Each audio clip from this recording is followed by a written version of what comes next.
suis solution architect spécialisé en santé, donc tout ce qui est healthcare et life sciences. Sciences de la vie, biopharma, génomique, en plus de la partie santé plutôt hospitalière et soins. Et je couvre Europe, Moyen-Orient et Afrique, et je suis basé à Paris. Et voilà, très rapidement, j'ai un background. Moi, j'ai travaillé dans la génétique, dans la thérapie génique. J'ai fait des études cliniques. J'ai travaillé pour l'industrie pharmaceutique aussi, sur l'analyse de données et notamment le machine learning. Et donc aujourd'hui, j'ai le plaisir de vous faire une présentation sur ce sujet-là. Alors, je suis très volubile, donc n'hésitez pas à m'interrompre si vous avez des questions et Vincent à me tenir à carreau sur le timing. Voilà. Après, ça fera plaisir d'en discuter plus en détail avec vous. Le sujet du jour, donc, c'est comment en fait la santé est transformée grâce à l'intelligence artificielle et comment on le fait ça correctement, parce que qui dit intelligence artificielle dit innovation. Mais comme on est dans un secteur de santé, souvent, comme on touche à des données hautement privées et hautement sensibles, il y a une espèce de frein qui se met en disant oui, on peut pas l'appliquer n'importe comment, on peut pas l'appliquer n'importe où. Et en fait, avant, en fait, on innovait ou on restait sécurisé. Vous pouvez pas faire les deux en même temps. Donc l'idée du jour, c'est vous montrer comment on va pouvoir faire l'innovation et la sécurité et la conformité réglementaire ensemble. Et en fait, chez AWS, on a des activités dans toute la partie, dans tout le secteur santé, quel que soit l'environnement et dans la plupart des pays du monde, que ce soit au niveau des fournisseurs, donc tout ce qui va être logiciel informatique pour la santé, diagnostic, dispositifs médicaux, les intégrateurs mondiaux, tout ce qui est fournisseurs, système hospitalier, fournisseurs de soins, système hospitalier, clinique, tout ce qui va être pharmacie aussi également. On interagit aussi beaucoup avec les entités publiques dans les gouvernements, que ce soit dans les sociétés publiques, dans les organismes de recherche, tout ce qui va être innovation médicale. Une bonne partie aussi avec côté militaire et la santé des militaires. C'est très connu aux États-Unis, mais il y en a un peu partout dans le monde et c'est un sujet assez important. On a aussi une activité autour des payeurs, donc c'est très activité principalement les USA parce que c'est un secteur excessivement privatisé et qu'ils ont un système de gestion des paiements, des frais qui est très lié aux assurances. Et donc on a des activités sur des plans et assurances de santé là-dessus, mais donc on connaît aussi ce secteur-là, tout ce qui va être plan de santé pour les employeurs. Et puis, c'est peut-être moins connu directement, mais on aide beaucoup aussi tout ce qui va être les ONG, les organisations à but non lucratif, que ce soit des organismes de recherche, des associations de santé, et ainsi de suite. Et en fait, tout ça, ce sont des gens qui ont interagi chez AWS et aussi des gens de chez qui on vient. Comme moi, qui a un background vraiment du secteur, on a beaucoup de médecins, de pharmaciens, de radiologistes, d'infirmiers, des gens qui ont travaillé dans les logiciels informatiques de santé, qui ont connaissance sur interopérabilité. Donc, il y a une expertise aussi chez AWS qui est très forte d'utiliser du cloud dans la santé et aussi des gens qui viennent de la santé qui ont appris à utiliser le cloud et montrer comment AWS peut aider à innover là-dessus. Les missions qu'on a chez AWS autour de la santé sont assez fortes et vraiment on essaie de pousser à accélérer les choses et à améliorer la sécurité et l'innovation. L'idée étant de fournir de la santé pour tout le monde en se concentrant sur les gens, en améliorant les résultats, la gestion des coûts, la numérisation et l'utilisation appropriée des données de santé. C'est un élément qui est toujours important et qui est fort. Et en fait, quand vous utilisez AWS, vous avez accès à la sécurité, la conformité, la confidentialité qui est nécessaire en fait pour gérer des données de santé. Et donc vous pouvez faire confiance. On a énormément d'outils, de services, de solutions pour l'innovation, avec le plus large et le plus vaste cloud disponible actuellement. Et avec vraiment toute une compatibilité autour de la santé qui est vraiment très forte. Une des choses qu'on fait beaucoup, parce que c'est le point d'innovation, c'est dans toute cette masse d'informations, on n'a jamais eu autant d'informations, particulièrement dans le monde de la santé, comment on peut rendre ça exploitable, comment on peut rendre ça efficace pour qu'on puisse améliorer l'efficacité opérationnelle, l'efficacité clinique, développer des traitements personnalisés, prédire l'évolution de la santé. Donc basé sur toutes ces informations-là et les capacités qu'il faut pour analyser ces données-là, comment on peut le faire et comment on peut aider. Et c'est vraiment un focus très fort sur la transition vers la médecine personnalisée. C'est un sujet que tout le monde évoque depuis au moins 20 ans. Mais qui est un sujet excessivement complexe du fait de la diversité des données, mais aussi toute la relation autour des soignants, la relation autour des patients, et donc comment on peut accélérer ces éléments-là. Ça, c'est la slide avec plein de logos, tout le monde cherche le sien ou quelques-uns qui sont connus. En fait, on a essayé de montrer une diversité des acteurs qui sont des références publiques. Hein. Donc, il y a beaucoup plus d'utilisateurs d'AWS dans ce secteur-là, mais qui sont pas forcément des références publiques. Et dans les références publiques, vous avez peut-être repéré Pfizer, Moderna, Philips, mais aussi des startups françaises comme Incepto Medical, qui est chez nous, qui a aussi Anatoscope et plein d'autres. Voilà. Et donc, que ça soit des très gros sociétés comme Philips dans la santé, que ce soit des biopharma comme Pfizer ou des startups, tous les utilisateurs en fait et certains sont même partenaires trouvent les éléments qu'il leur faut pour innover et gérer la donnée avec AWS. Donc le machine learning, c'est comme le sujet du jour, c'est pour ça que vous êtes venu. Qu'est-ce qu'on voit comme cas d'utilisation? En fait, c'est beaucoup centré sur ces 6 éléments-là, qui va être moderniser l'infrastructure de soins. Donc comment on connecte les différents éléments pour que ce soit plus efficace, au lieu d'avoir des services qui sont très disparates et des problèmes de connexion entre les différents acteurs de la santé, que ce soit les ambulances avec les hôpitaux, la médecine de ville, les pharmacies. Tout ce qui va être amélioration et accélération des diagnostics aussi, comment on peut faire en sorte que les diagnostics arrivent plus vite et plus précisément pour pouvoir soigner. Augmenter aussi l'engagement patient et des personnels de soins, comment on peut améliorer toute cette on va dire expérience utilisateur dans 2 cas très particuliers, hein, mais quand on est patient, on veut que ça soit, on veut avoir les informations qui nous rendent confiance, qui permettent d'avancer, et puis les personnels de soins, ils ont besoin de quelque chose de simple, efficace et précis. Tout ce qui va être amélioration aussi, la prestation de soins, donc comment on peut coordonner les activités, comment on peut prédire les volumes nécessaires de personnel, d'outils et la gestion de tous ces éléments-là. Tout ce qui va être protection évidemment de la vie privée des patients, donc ça c'est un élément très fort.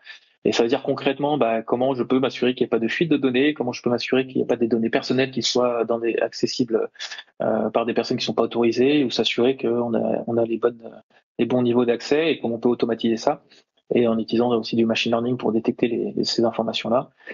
Et puis tout ce qui va être la gestion de ce qu'on appelle population health en anglais, ou santé des populations en France, qui va être une vision plus large de groupes de patients ou de groupes de maladies, et comment on va pouvoir gérer tous les éléments qui sont accessibles pour ces différents profils de patients, pour avoir une meilleure prédiction des besoins et des nécessités autour de la santé. On l'a vu, on est tous devenus presque experts épidémiologistes avec le Covid, mais toutes ces évolutions-là, c'est des éléments importants. Et en fait, on voit bien que récupérer des bonnes informations pour moi, c'est très important et aussi très compliqué. Et l'intelligence artificielle peut aider à automatiser ça. En fait, le machine learning de façon plus large chez AWS, c'est utilisé par plus de 100 000 clients qui utilisent du machine learning. Une étude a montré en fait que 90% du deep learning dans le cloud s'exécute sur AWS, que ce soit du TensorFlow, du PyTorch ou tous les grands frameworks principaux. Donc ça veut dire pour faire tourner du machine learning, du deep learning en production, les clients dans le monde préfèrent utiliser AWS pour tous ces éléments-là que je vais évoquer juste après. On a énormément de fonctionnalités, plus de 250 fonctionnalités et capacités d'apprentissage machine ou machine learning qui sont lancées depuis 2020. On est reconnu par Gartner comme le leader dans l'environnement de développement pour faire de l'intelligence artificielle. Donc tout ça pour dire que c'est une plateforme qui est solide, qui est largement utilisée, et aussi bien pour créer des algorithmes que pour les déployer en production. Et en fait, l'offre qu'on a chez AWS, elle est assez claire au niveau du type de capacité qu'on peut faire. En fait, vous voyez là, il y a trois niveaux visibles. On va avoir ce qu'on appelle les services d'intelligence artificielle. Donc, ce sont des modèles qui ont été entraînés par AWS, certains issus même de l'expérience d'Amazon, et qui vont être des outils de machine learning qui sont déjà disponibles. Il n'y a pas besoin d'avoir de connaissances en tant que data scientist. Il suffit d'être développeur, d'envoyer son élément, et on récupère la prédiction qu'il y a derrière, avec le score de prédiction, et ainsi de suite. Et on verra un exemple un peu plus tard. Donc on a dans la vision, on a dans le speech to text, le text to speech, on a dans les chatbots le texte, l'analyse de texte, tout ce qui est natural language processing, extraction de texte à partir d'images, tout ce qui va être prédiction, tout ce qui va être personnalisation, détection de fraude, et ainsi de suite, des éléments autour des services vocaux, tout ce qui va être aussi contact center. On a une solution qui s'appelle Kendra qui est de l'enterprise search, donc c'est la recherche d'informations intelligentes avec une façon de demander qui soit plus naturelle que faire par mots-clés, comme on fait régulièrement. On a tout ce qui va être autour du développement et du DevOps avec Code Guru et DevOps Guru. On en a au côté industriel, on a des applications des services de machine learning, d'intelligence artificielle, pardon, qui sont déjà prédéfinis pour faire l'analyse directement dans les usines, par exemple pour repérer détecter les problèmes de production et ainsi de suite, détecter aussi les machines est-ce qu'elles ont besoin de maintenance, typiquement. Et puis on a aussi côté santé, donc on a 3 services d'intelligence artificielle: Health Lake, Comprehend Medical et Transcribe Medical. Et voilà, en gros, ces sujets-là, c'est des services qui sont faits dans le secteur de la santé, par exemple ici, encore une fois, pour être prédéfinis et automatiquement faire des choses que on voudrait faire, mais que comme on n'a pas de data scientist, on n'a pas de spécifique là-dedans, en fait, on va l'utiliser directement. Donc, HealthSelect, ça sert à ingérer des données Fire et à les organiser et à faire de l'analyse de texte dans le texte libre qui peut être dans vos ressources Fire. Comprehend Medical, ça va être de l'analyse de texte aussi, on va le voir aussi. Et Transcribe Medical, c'est un médecin qui parle ou un médecin et un patient qui parlent et on va transcrire ce qu'ils se disent en texte pour pouvoir l'analyser après. Et ça comprend le contexte médical. Après, pour les gens qui veulent faire leur propre modèle et qui ont des équipes de data scientists, de data engineers, il y a le niveau intermédiaire qu'on appelle, qui est sur le label de service Amazon SageMaker, qui comprend plein de sous-services dedans, qui vont vous permettre, en fait, depuis j'ai des données, j'ai besoin de les labelliser pour préparer mon set d'entraînement de mon algorithme ou de mon modèle, jusqu'à la création du modèle, la mise en place du feature engineering, donc la gestion de des features dans votre modèle. Même on peut même faire la détection de biais, on peut utiliser des notebooks, faire de la sélection d'algorithmes automatiques. Voilà, tout ce qui est de construction de votre modèle. Vous allez aussi avoir un environnement pour l'entraîner plus efficacement, avec des optimisations qui sont possibles. Vous pouvez compiler votre modèle pour que ce soit plus rapide et plus efficace. Et puis le déploiement de votre modèle en production, et puis la gestion aussi de ce modèle. Hein. On sait que déjà faire un modèle c'est compliqué, mais en plus faire un modèle qui part en production c'est souvent une grosse étape. Et ben en fait avec SageMaker ça va simplifier cette partie-là et ça va même monitorer, donc surveiller votre modèle en production pour vérifier qu'il n'y a pas de ce qu'on appelle du drift dans l'intelligence artificielle, c'est-à-dire savoir est-ce que votre modèle il est toujours valable. Parce que vous l'avez entraîné avec des données d'entraînement, justement, et puis en fait, peut-être qu'en production, ça change un peu, ou l'évolution du secteur fait que ça change, et comment est-ce que mon modèle est toujours aussi bon pour prédire. Et on a même un service qui sert à faire de la gestion de déploiement de modèles à distance sur vos devices connectés. Et après, pour les experts, ceux qui veulent tout maîtriser et tout faire, vous pouvez utiliser tout ce qui est les frameworks de machine learning et l'infrastructure directe d'AWS. Là, c'est vraiment, je touche à tout dans le détail, je maîtrise tout mon environnement. Vous pouvez utiliser du TensorFlow, du PyTorch, du MXNet. On a ce qu'on appelle des AMI, donc des Amazon Machine Images, donc qui sont optimisés pour le deep learning, avec des containers, ainsi de suite. Vous accédez à des capacités de GPU qui sont très étendues et très puissantes. On a toutes les dernières versions de NVIDIA. On a des clusters qui peuvent monter à plusieurs milliers de GPU ensemble. Et on a même des solutions comme Inferentia, là j'ai pas mis, mais j'aurais dû mettre, il y a Trainium, c'est des puces dédiées à faire de l'inférence, comme son nom l'indique, qu'on peut le deviner avec le nom, ou faire de l'entraînement pour optimiser en fait le cycle de traitement, rendre ça plus efficace en performance, mais aussi en coût. Et puis on a les sous-squelettes. Voilà, tous ces éléments, ça vous permet de vous montrer qu'en fait, quel que soit votre niveau, vous allez pouvoir aller faire du machine learning, de l'intelligence artificielle, et incluant dans le secteur de la santé. Les éléments qu'on va couvrir aujourd'hui, ça va être donner du sens aux données de santé, accélérer le rythme de l'innovation, et puis un élément qui va être important, où je vais faire un tout petit focus à la fin, ça va être comment construire une plateforme de confiance dans le secteur de la santé, autour de l'intelligence artificielle, et comment faire en sorte qu'on ait nous confort quand on construit, mais aussi compatible avec les obligations réglementaires, et s'assurer qu'on facilite ça et qu'on soit pas bloqué du coup par ces éléments. Alors, je vous ai pris des exemples qui sont internationaux, qui illustrent bien en fait le type de problématiques qu'on peut avoir et quelles solutions on peut mettre en place. Dans l'exemple de Cambia, c'est une société qui fait du logiciel informatique, et ils étaient sur comment mieux accompagner les patients à avoir un parcours de traitement qui soit plus efficace et plus pertinent. Et du coup, il fallait récupérer ces informations-là, les traiter et tout ça. Donc, dans leur cas, ils ont utilisé Comprehend Medical et Textract pour donc des services d'intelligence artificielle directement faits pour extraire directement les données et contextualiser cette information depuis les documents qui sont disponibles dans les centres de soins. Donc on passe d'un élément où techniquement j'ai une feuille, il faut que je fasse du copier-coller dans un formulaire informatique, à quelque chose qui va être automatisé, qui va permettre de simplifier ça. L'idée étant donc de réduire l'intervention humaine qui est nécessaire, mais qui n'est pas forcément la partie la plus valorisée du travail, et donc leur donner plus de temps. Ça a permis de aussi récupérer énormément d'informations de façon globale, et donc d'avoir une meilleure pertinence sur comment accéder à l'information plus rapidement pour le patient, mais aussi identifier les éléments qui permettent d'être plus efficace, de mieux définir le patient et de lui proposer une approche qui va permettre de maintenir le patient dans un parcours de soins efficace.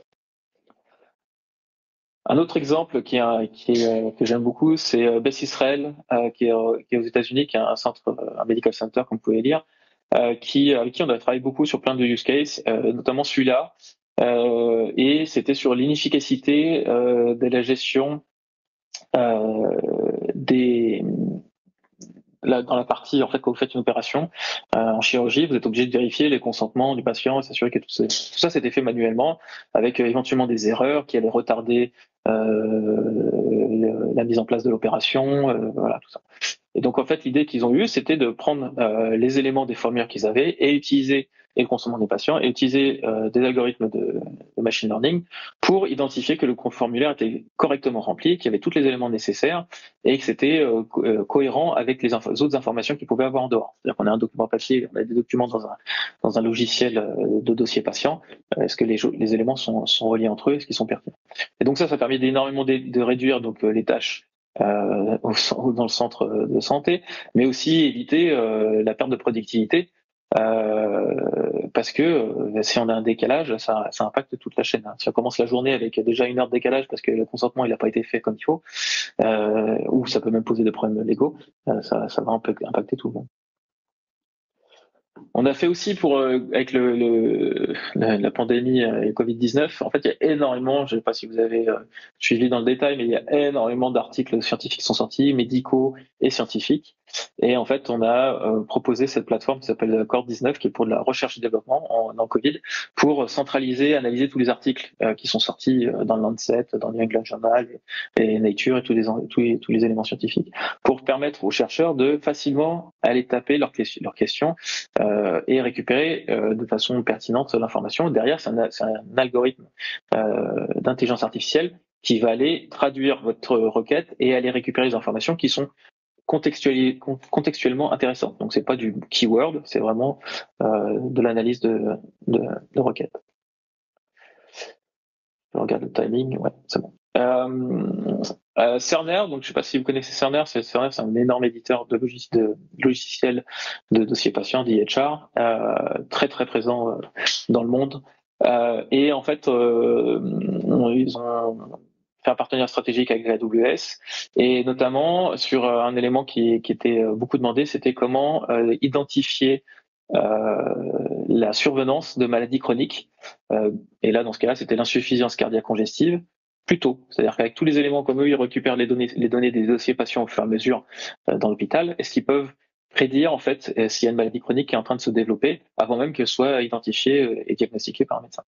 Et donc ils utilisent SageMaker, comme je vous l'ai expliqué avant, donc cette brique pour créer votre algorithme, pour créer des modèles, des algorithmes qui sont complexes, c'est-à-dire qu'il y a plusieurs algorithmes qui se parlent entre eux, pour du coup prédire cette insuffisance cardiaque congestive jusqu'à 15 mois avant la manifestation clinique.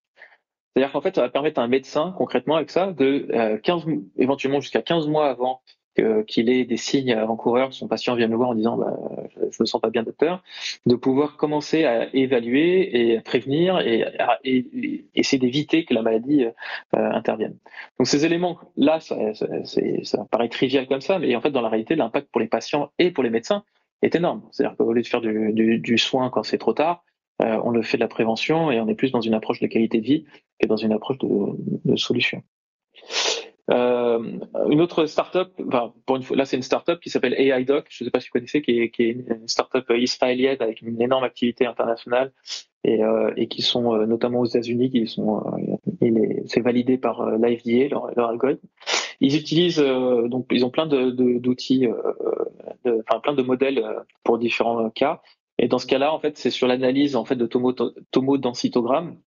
Quand vous faites un scanner, du coup, est-ce qu'on peut identifier, faciliter la vie des radiologistes en identifiant des fluctuations qui peut-être ont échappé à la vue des radiologistes, ou en tout cas porter leur attention sur des éléments qui sont pertinents, et du coup leur faire gagner du temps et leur faire et aussi pour le patient de ne pas passer à travers un manque de diagnostic par faute de temps. Donc AIDoc, ils utilisent directement la couche basse d'infrastructure.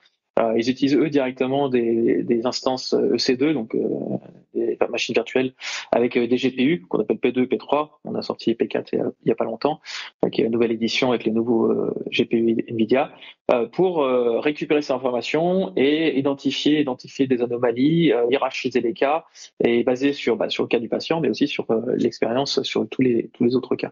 Et donc ça permet de gagner un temps énorme avec cet outil de machine learning, encore une fois pour les radiologistes, pour l'hôpital, pour le patient. Donc c'est vraiment quelque chose qui a un impact concret dans le monde médical. Alors, je voulais montrer un petit exemple en fait de comment ça fonctionne. Donc pour les gens qui sont pas experts du machine learning, qui disent oui, nous on n'a pas encore d'équipe, on sait pas encore faire. Là, c'est l'exemple de Comprehend Medical, qui, en fait, comme je vous ai dit, c'est un algorithme un service d'intelligence artificielle qui va vous permettre d'utiliser un algorithme de natural language processing, de contextualisation de texte. Et en fait, ce que ça fait, c'est que ça va prendre un texte, par exemple une note de médecin. Alors là, c'est écrit en anglais, parce que pour l'instant, ça fonctionne principalement en anglais.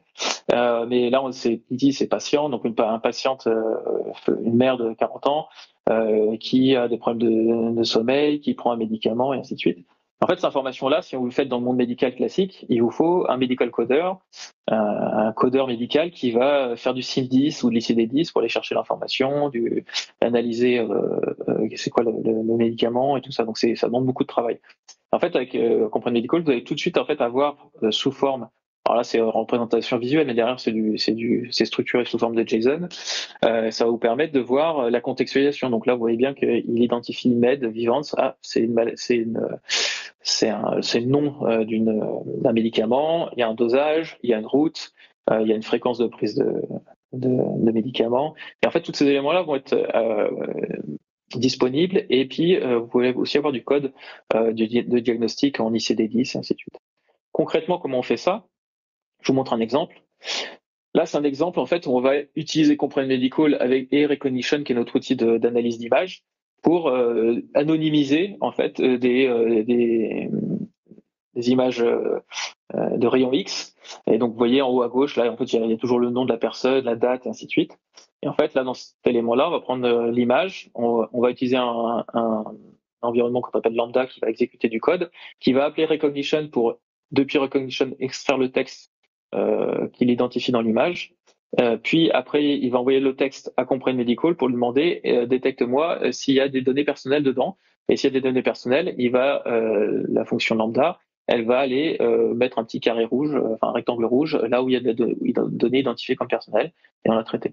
Ça, c'est totalement sans serveur à gérer, ce qu'on appelle du serverless, et ça se fait très facilement. Ce que je viens de vous montrer, en fait, c'est quelques lignes de code. Donc le plus gros code que vous voyez ici, c'est pour récupérer l'image d'ICOM et la transformer en PNG, en image PNG.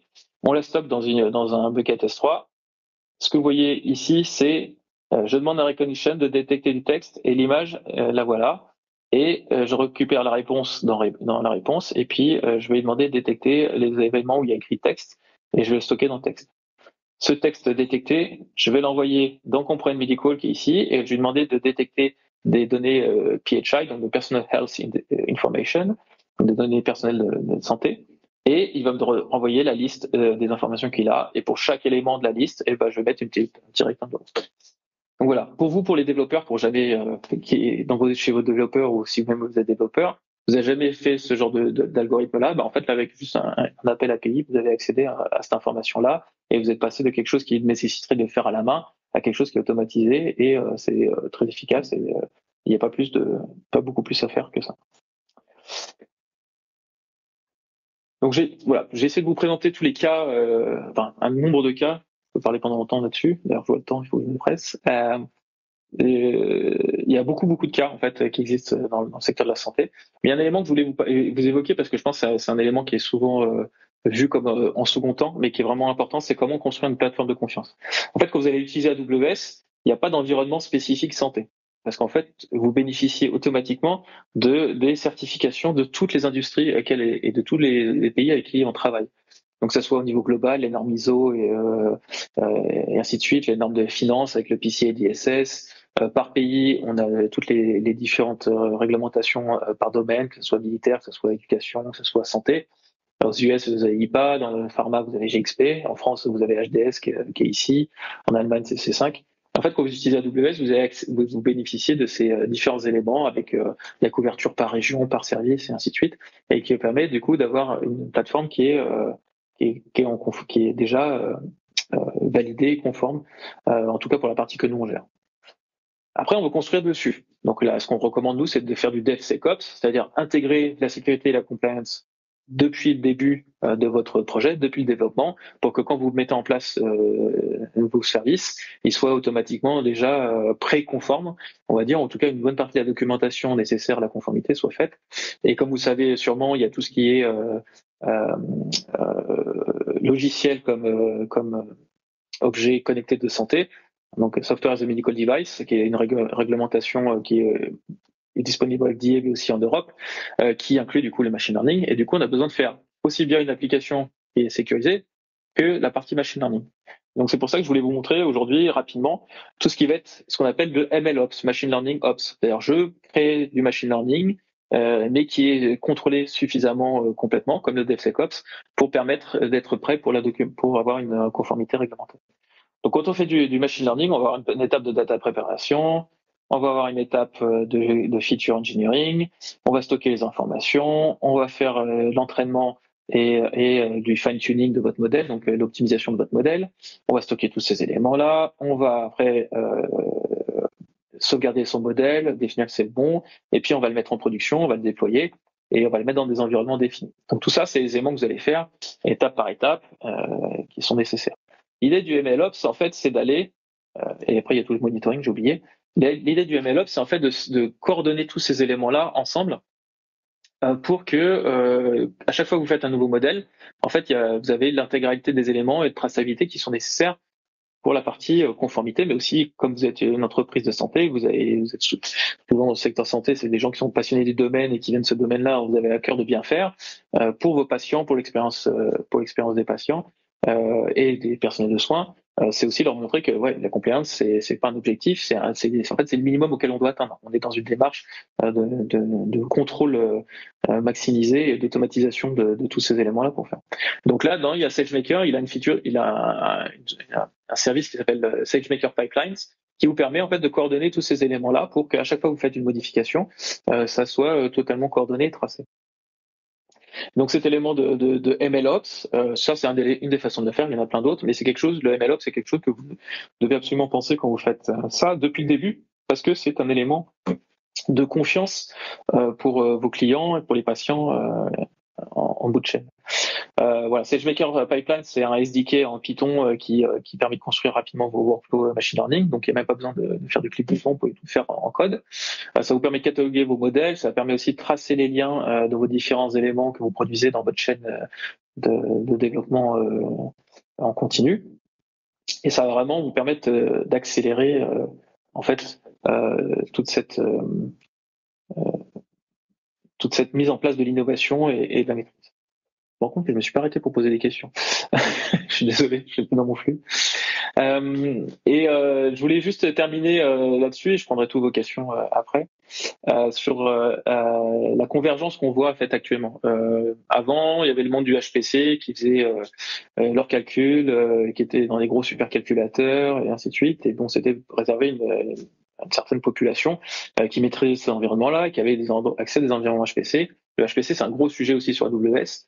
Et puis il y avait les gens qui faisaient du machine learning en disant non, mais non, vos trucs de HPC là, on a mieux, nous on a du machine learning. En fait, ce qu'on voit dans la santé, c'est qu'il y a de plus en plus de convergence entre ces deux environnements, et c'est là où AWS est vraiment super pertinent, parce que c'est très facile de mélanger ces différents environnements et de faire des assets et même des process qui vont permettre de faire une partie en machine learning, une partie en HPC. Tout ce qui est en radiologie, par exemple, c'est beaucoup de HPC. Voilà. Et donc dans le HPC, très rapidement, je voulais juste vous montrer les quelques services clés qu'on a là-dedans. Donc évidemment, on a Amazon EC2, qui est avec 450 types d'instances, dont des instances surpuissantes en mémoire, en CPU, en GPU et en réseau, qui permettent de faire du HPC, qui peuvent être complémentés par EFA, donc Elastic Fabric Adapter, qui permet de monter jusqu'à 400 gigabytes par seconde sur le réseau. On a des outils de gestion de votre environnement HPC avec Parallel Cluster. On a des outils de stockage qui sont du niveau HPC qu'on appelle Lustre. Et donc, il y a un service qui s'appelle Amazon FSx for Lustre, ou Lustre, qui permet justement d'avoir des disques haute performance, des systèmes d'environnement de batch HPC, puis tout ce qui va être du streaming. Alors, je ne sais pas si c'est quelque chose qui va venir comme question, mais beaucoup en radiologie, ou quand on fait du machine learning, quand on fait des outils de modélisation 3D, d'action, par exemple Anatoscope, c'est ce qu'il propose. C'est un logiciel qui permet de modéliser un humain en 3D spécifiquement. Ça demande énormément de ressources et de calculs que vous faites dans le cloud. Et puis vous allez streamer l'information depuis le cloud vers l'environnement du client. Et donc ça se fait avec du streaming. Et donc c'est l'outil Nice DCV qui permet de faire ça. Avant de terminer, je peux prendre peut-être une question maintenant s'il y en a une. Sinon, je termine les dernières slides. Ouais, pour poser votre question, si vous en avez, donc vous avez soit le chat, soit il faut vous unmute. Bon, vous m'interrompez si ça vient. Et si vous avez trouvé le bouton de unmute. Donc tous ces éléments que je vous ai évoqués là, en fait, c'est vraiment une introduction à tout ce qu'on peut faire. Et voilà, encore une fois, on peut aller très loin. Le sujet qui vient après, c'est du coup, mais comment je commence. En fait, chez AWS, on est beaucoup dans le mode self-service, donc on va beaucoup vous aider à pas être dépendant du fait qu'on soit dans la salle pour vous aider. On a énormément de ressources qui sont disponibles. On a notamment un programme sur le machine learning qui s'appelle Embark. Vous faites ml.aws sur votre navigateur web et vous allez accéder à l'environnement machine learning, et vous pouvez trouver Embark très facilement, qui va vous permettre de découvrir avec des ateliers interfonctions. Vous allez pouvoir faire des formations soit à distance, soit en présentiel. On a même des laboratoires de développement ML Labs qui permet aussi de faire du machine learning avec des experts AWS pour certains cas. On a aussi quelque chose qui est beaucoup utilisé plus en entreprise, qui est beaucoup utilisé en entreprise. Je ne sais pas si on fait beaucoup en startup, mais ça peut intéresser. C'est tout ce qui va être compréhension de ce que c'est le machine learning concrètement et comment ça marche. Et là, on a mis fiançailles parce que c'est comment on relie deux mondes qui ne vont pas ensemble. Avec le Deep Racer, c'est un petit bolide avec une caméra et vous allez faire un algorithme par renforcement d'apprentissage, et vous allez lui apprendre en fait à parcourir une piste automatiquement en fonction des informations qu'il récupère avec la caméra. Et ça, c'est un élément qui fait un peu gadget comme ça, mais en fait c'est pas du tout gadget. Ça permet aux gens de vraiment se comprendre en fait c'est quoi le machine learning, à quoi ça sert, comment je peux l'utiliser, c'est quoi un algorithme d'apprentissage renforcé, comment je déploie ça. Donc c'est un moyen qui est très fun, mais en même temps hyper poussé pour le faire. Et il y a avec l'AWS Summit qui se relance un peu partout dans le monde, on va relancer la Deep Racer League. Et c'est un élément vraiment, si vous voulez regarder, taper Deep Racer AWS, vous allez voir, il y a plein de compétitions et vous voyez des choses très très poussées. Très impressionnant. Dernier point, tu veux prendre ça, Vincent ? Non, avant de passer au call to action, je pense que ce serait pas mal de laisser la main à Michel Danéo pour présenter le use case. Ouais. Michel, tu commences à partager ton écran ? Ouais, je vais déjà commencer par partager ma vidéo, comme ça tout le monde va me voir. Voilà, tac. Je vais partager mon écran. Hop, tac. Voilà. Là maintenant vous devriez voir la présentation. Non, on voit, ça arrive, ça arrive. Ça met un peu de temps. Ça arrive.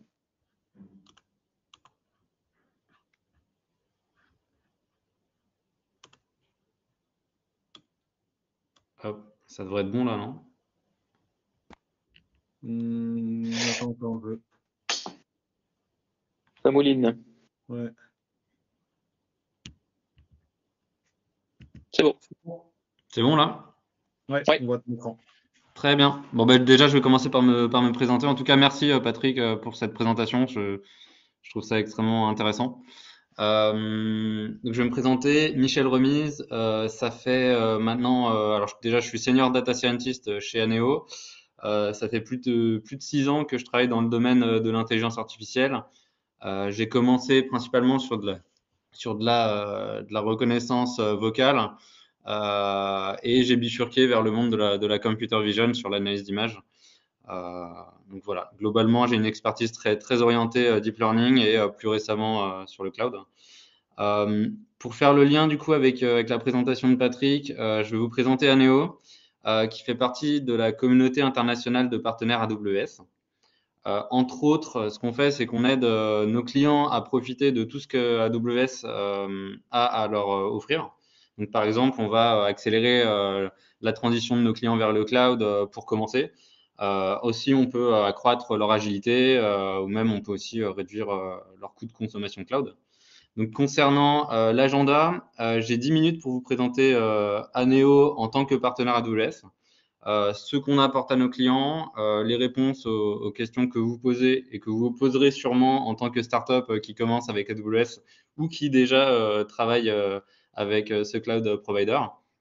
Donc, puis aussi pour finir, on va se pencher sur un cas d'étude qu'on a eu sur un projet d'entraînement deep learning sur AWS. C'est un projet qui a été mené en collaboration avec l'hôpital Georges Pompidou. Voilà. Donc, je vais commencer par une brève introduction sur Aneo. Aneo, c'est quoi? C'est globalement 4 grands piliers sur lesquels on se repose depuis plus de maintenant 18 ans. Donc, il y a un premier pilier qui repose sur la vision, qui concerne l'idéation, la création de stratégies d'entreprise et de start-up. Un deuxième pilier qui découle directement du pilier vision, qui est la transformation et qui est la mise en place de la stratégie, tout simplement. Un troisième pilier qui va concerner la transformation via des technologies avancées, des technologies de pointe. Par exemple, de par son historique, Aneo a fait et fait toujours beaucoup de projets HPC, HTC et des projets IA en général.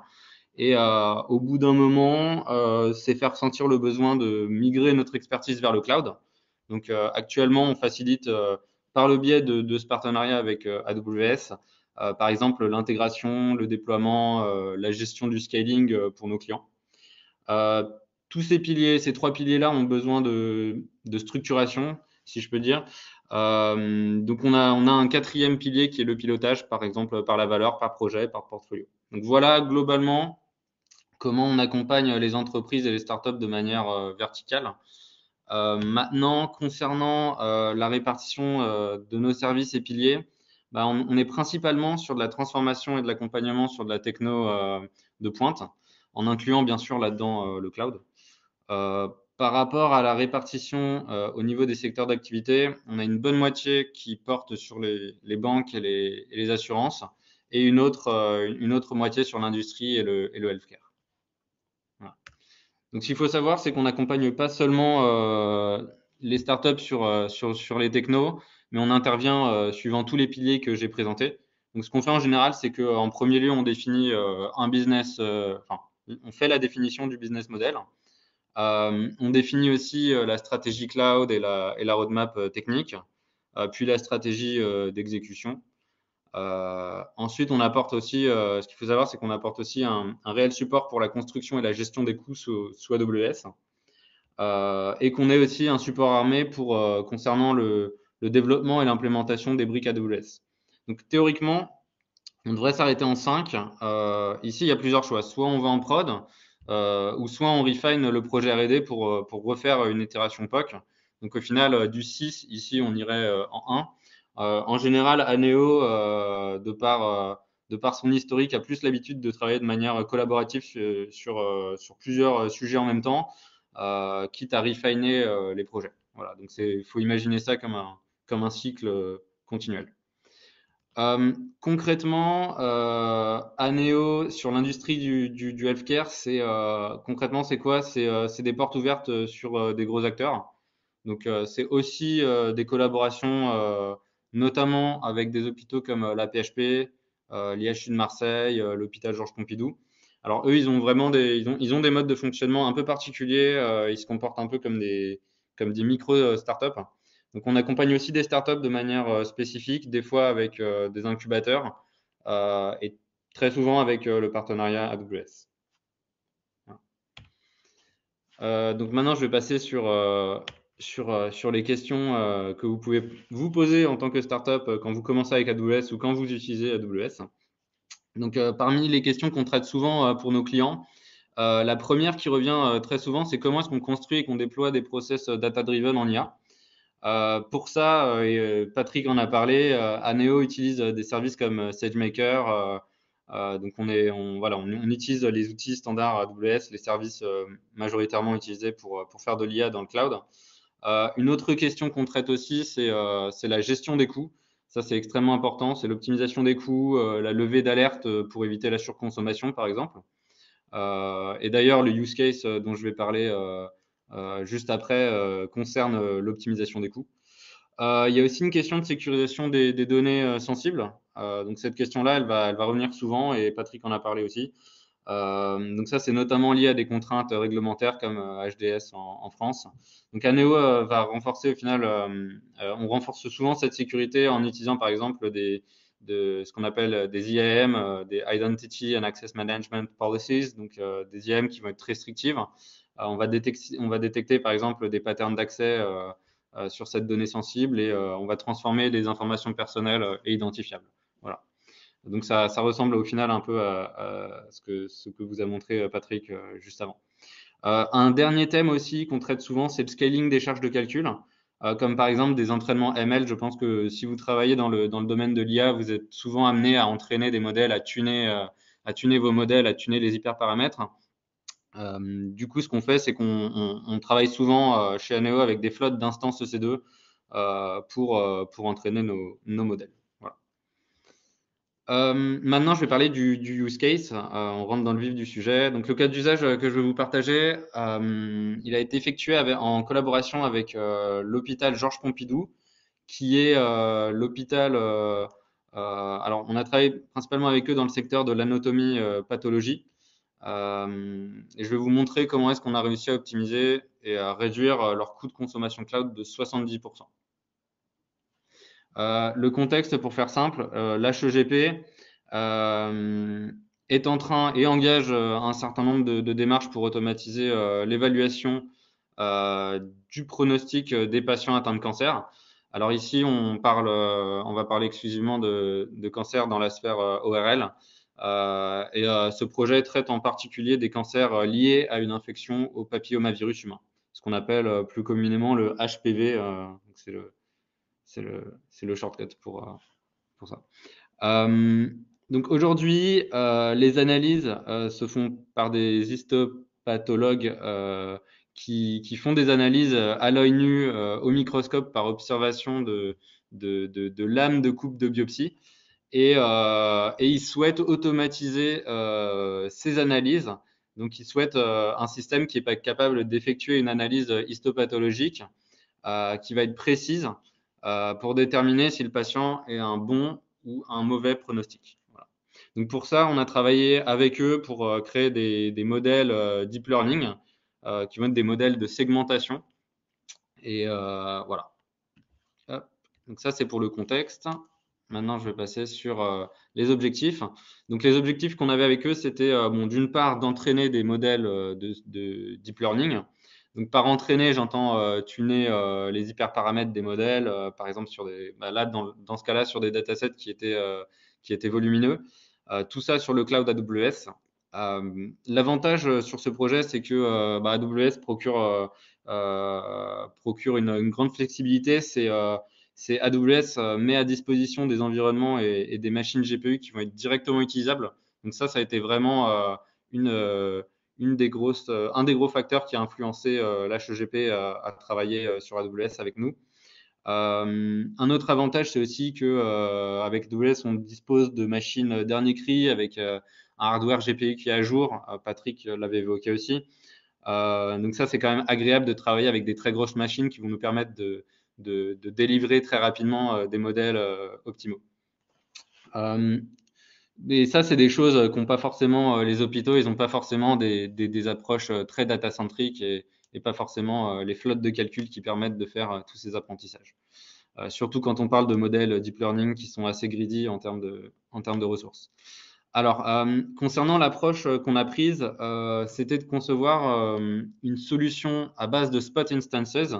Globalement, c'est des instances de calcul EC2 qui sont bien moins chères que celles on demand, que celles à la demande. Et l'inconvénient, par contre, c'est qu'elles peuvent être désallouées à n'importe quel moment. Donc un dernier objectif, c'était aussi qu'il nous fallait une solution compliant par rapport aux régulations sur les data. Là encore une fois, Patrick en a parlé tout à l'heure sur les environnements certifiés HDS et AWS fait partie de ce programme-là. Voilà. Du coup, par rapport à l'approche qu'on a envisagée, on s'est basé sur une flotte d'instances EC2 alors on a automatisé le déploiement de cette flotte et on a permis surtout la reprise des calculs quand la machine est désallouée. Donc le but, ça a été surtout de découpler la partie compute de la partie storage pour garder des instances en mode stateless. Voilà. Donc si jamais la machine s'éteint, il faut savoir que normalement, on perd toutes les données. Donc, on a créé un système qui nous permettait de stocker automatiquement les checkpoints des modèles, les logs, etc. Donc, on a dû automatiser le training et on a surtout dû automatiser les services, donc le start, l'autorun, pour la gestion de reprise des entraînements. Donc, ce travail-là, il peut aussi être fait avec SageMaker. Nous, on a opté pour une solution handmade. Donc, ce qu'il faut retenir, c'est qu'au final, grâce à cette approche, l'HEGP a pu dépenser seulement $60 pour plus de 240 heures de training. Donc, au final, on a effectué plus de 70% de réduction des coûts. Donc, voilà en termes de bénéfices ce qu'on a réussi à obtenir. Donc, si on peut résumer ce qu'on a apporté à l'HEGP sur le projet, c'est premièrement notre expertise dans le domaine de l'IA.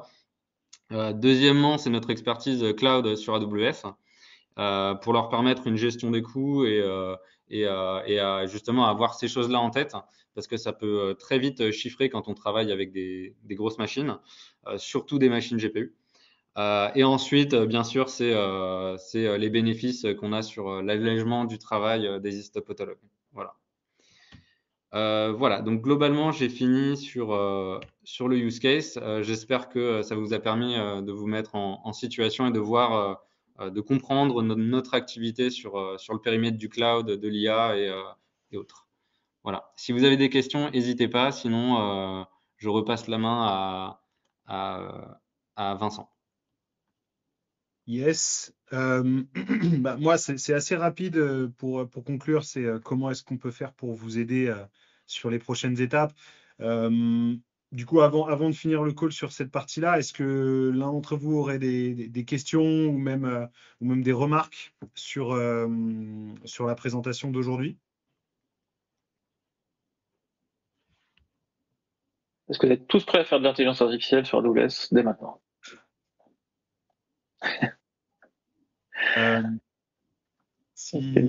Si c'est pas le cas, du coup, moi, je vais juste me permettre, avant de conclure, de vous envoyer une petite étude de satisfaction anonyme que vous puissiez nous aider à améliorer les prochains webinars. Comme je vous l'ai dit, hein, l'objectif, c'est d'avoir une série de webinars pour les startups du monde healthcare life science tout au long de l'année. Donc, s'il vous plaît, remplissez cette petite étude, ça nous permettra de nous améliorer pour la prochaine fois.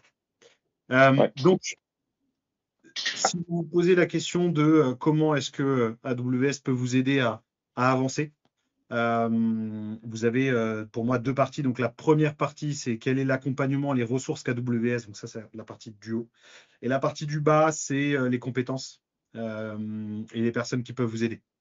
Donc, la partie du haut, donc sur la partie POC, si vous voulez tester des services, tester des machines, AWS peut neutraliser le coût des différents services pour une période donnée pour vous aider à faire vos premiers pas sur les services AWS sans en supporter le coût financier. Ensuite, vous avez le financement des partenaires. Donc, Aneo peut être ce partenaire. Vous avez des partenaires consulting, mais aussi des partenaires technologiques. AWS peut financer des jours hommes, des experts consulting qui viendront vous aider à accélérer vos projets.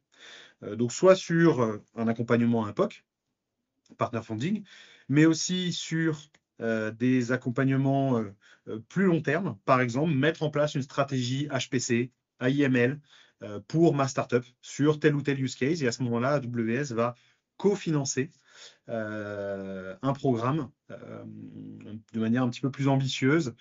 Donc là, ce ne sera pas 100% de financement, mais ce sera 50%, le reste étant à votre charge. Et je vois qu'on a une première question de Abdel Basset. Donc, je vais la lire à haute voix, peut-être, Patrick et Michel. Pour les stockages des données médicales, est-ce que les données médicales devraient être sous un format spécifique? Alors non, c'est mieux de suivre un format standard qui va être facile à utiliser pour vous. La grande tendance, c'est de faire du FHIR, donc c'est FHIR, qui est un format d'interopérabilité. Normalement, c'est pour échanger entre systèmes médicaux, mais il y a de plus en plus qui le stockent eux-mêmes directement dedans. C'est la grosse tendance, je l'ai pas évoqué, mais c'est tout un sujet qu'on pourra évoquer à l'occasion.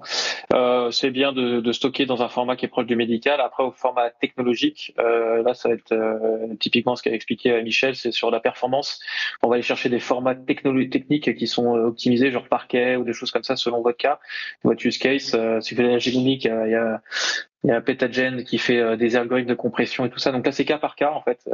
Pour les algorithmes de calcul, de training, il y a de l'optimisation à faire. Et typiquement, Aneo, c'est un partenaire qui peut vous montrer en fait l'étendue de jusqu'où peut aller pour creuser et améliorer cette optimisation-là.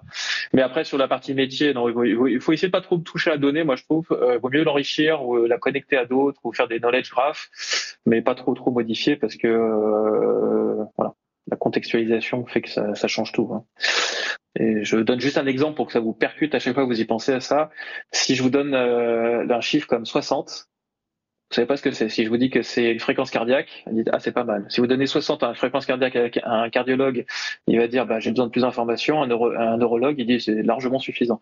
En fait, la contextualisation de votre information est bien plus importante. Donc la donnée médicale, elle est contextualisée. La donnée technique, elle va être en fonction des performances que vous voulez obtenir. Et il y a plein de sujets là-dessus. On peut faire du HPC et du deep learning hyper poussé sur les formats. Il y a vraiment beaucoup de choses à faire. NIFTI, par exemple, le format des données. Alors, je peux répondre, oui, effectivement, Nifty, il peut très bien être stocké sur AWS sous il y a plein de manières pour stocker. Au final, c'est juste un fichier qui peut être stocké très bien sur du S3, sur du EBS, etc.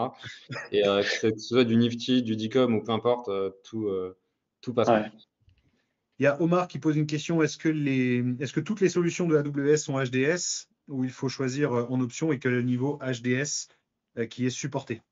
Alors, je vais faire très court parce que HDS, je peux vous en faire encore 2 heures. HDS, c'est une certification de domaine. La certification technique derrière, c'est l'ISO 27001. Donc, tous les services qui sont vous allez sur AWS Compliance ISO 27001 et tous les services qui sont là-dedans, c'est quasiment la totalité, hein, si je n'ai pas en tête, mais souvent c'est des services qui sont soit très nouveaux, soit très spécifiques, mais tous ceux qui sont ISO 27001 sont couverts par HDS. Et HDS, c'est donc une certification de domaine, c'est-à-dire qu'on applique des normes techniques à un environnement métiers. Et donc AWS est certifié HDS pour la région Paris, la région Francfort, la région Dublin, la région US West 1, US East 1 et Japon. Pas parce qu'on veut mettre la donnée là-bas, mais parce que des clients ont demandé que ce soit HDS aussi là-bas, parce qu'ils ont des activités internationales et il faut qu'ils soient HDS en fait à l'international. Mais du coup, voilà, HDS c'est applicable ISO 27001 en termes de service et en termes de couverture, c'est les régions que vous avez. Ouais, je vous ai envoyé une petite vidéo qui permet de bien comprendre comment AWS se positionne sur la partie HDS et comment vous pouvez utiliser les différents services et les services de sécurité qui peuvent vous aider aussi à accélérer la certification. Je finis là-dessus, mais évidemment, on est disponible pour vous aider sur tous vos sujets liés healthcare, life science. Vous avez tous et toutes un account manager qui vous est attribué. Ce sera la bonne porte d'entrée pour poser toutes ces questions. Sinon, vous avez donc 3 possibilités pour être accompagné par AWS. Le Startup Loft, sur lequel vous avez des sessions de mentoring. Donc, c'est des sessions 1 heure dédiées business ou technique avec des spécialistes. Vous avez juste à prendre un slot pour poser vos questions sur la section Demander à un expert. Ensuite, pensez à réserver votre date du 12 avril. Le 12 avril, il y aura l'AWS Summit sur lequel il y aura des startups qui auront un stand startup santé, au premier rang desquels vous avez l'IFEN, vous avez également Qubit Pharmaceutical et vous avez Dental Monitoring. Donc vous pourrez poser vos questions à vos pairs. Vous aurez aussi des spécialistes qui seront là, des partenaires qui seront présents. Et enfin, vous avez également les Immersion Days, qui sont des workshops préconstruits sur les sujets qu'on a évoqués aujourd'hui, SageMaker, services d'intelligence artificielle, qui pourront vous aider à entrer plus vite dans le vif du sujet. Voilà, je pense qu'on a fait le tour. Il est 15 heures. On reste disponible s'il y a des questions. Et sinon, on se revoit au Summit. Merci beaucoup. Et n'hésitez pas à poser des questions. Merci On sera pas heureux de répondre. Merci à vous.